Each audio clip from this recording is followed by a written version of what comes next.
Staf ahli bidang pemerintah hukum dan politik pemerintah Kota Makassar, Andi Irawan Bangsawan menjelaskan, jika Kota Makassar telah siap menjalankan layanan nomor tunggal panggilan darurat 112 secara mandiri yang sebelumnya ditangani langsung oleh pemerintah pusat. Makassar merupakan salah satu dari 10 kota yang ditunjuk sebagai pilot proyek untuk pengelolaan NTPD secara mandiri.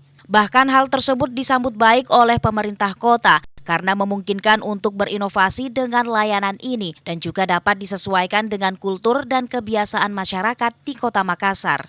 Terkait sarana pendukung, Irawan Bangsawan mengatakan bahwa pemerintah Kota Makassar telah siap karena sebelum diluncurkannya layanan NTPD oleh pemerintah pusat, pemerintah Kota Makassar telah memiliki layanan serupa yang berpusat di kantor Balai Kota, tepatnya di ruang war room.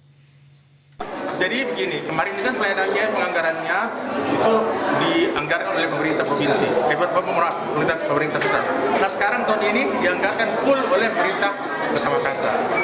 Apa saja Pak yang diubah Pak setelah adanya perubahan anggaran ini Pak? Apakah fasilitasnya sudah memadai Pak?